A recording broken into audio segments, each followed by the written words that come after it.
Alright guys, before I talk about EMR and stolen EMRs, I want to just go over filing privacy complaints. So if it applies to you when I'm talking about the EMR, then you can remember what I have said in this episode and, take the steps that you need in order for you to stay safe. So, how to file a privacy complaint. Step 1. Request information from the provider. You can ask or in writing. It's better in writing. Express consent, express statement. A copy of your EMR, audit, access logs, who their EMR vendor is, whether your data is stored outside of Canada, and details of any known breach. They usually have 30 days to respond. Step 2. File a complaint with the Privacy Commissioner. Like I said, I still have to do that. File with the Information and Privacy Commissioner of Canada. It's IPC. You do not need a lawyer. Online or paper complaint accepted. You can complain about unauthorized access, such as snooping, refusal to give records or audit logs, inadequate security, failure to notify you of a breach, and improper disclosure to police, insurers, employers, or others. In other provinces in Canada other than Ontario, you can file with the Provincial Privacy Commissioner, such as Alberta's OIPC and BC's OIPC.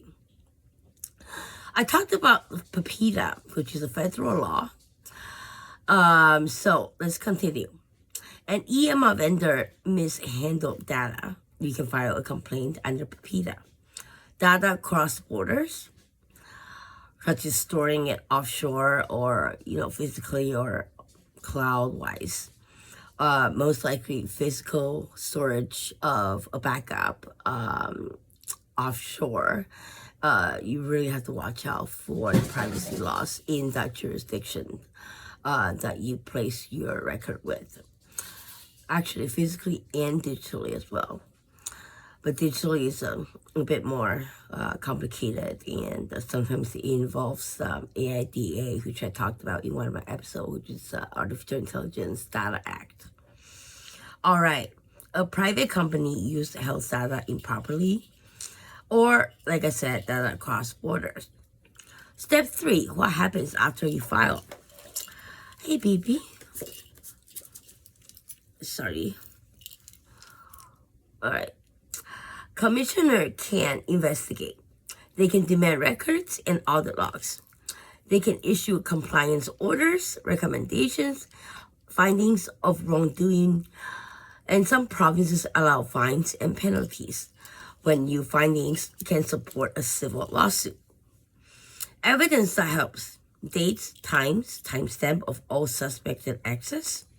Ask your provider or your GP, general practitioner, your family doctor, same thing, to give you a log of your record access.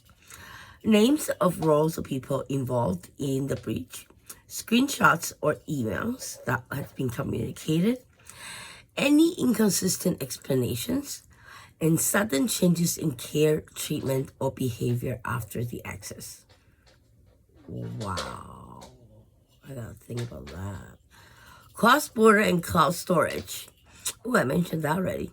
U.S. servers subpoenas vendors. This is one of the most misunderstood areas, and it's one of the most complicated areas as well, because the international law is not as protective as, let's say, provincial or federal laws.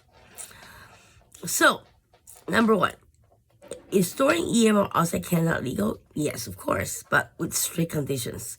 Provider must tell patients where data is stored, use strong contractual safeguards, ensure equivalent privacy protection, as well as remain fully respectful of the breaches.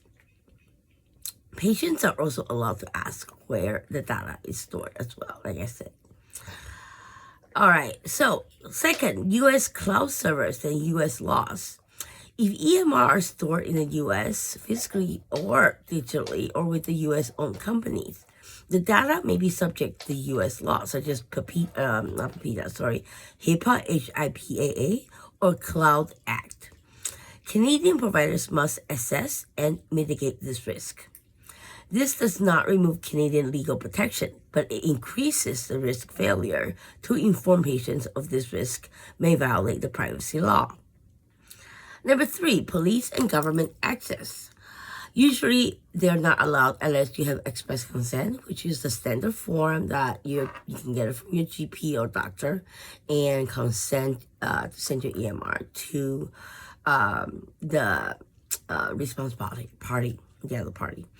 So, police and government access. Police cannot freely access EMRs. Well, that happened to me. They generally need a patient consent. Obviously, I didn't consent.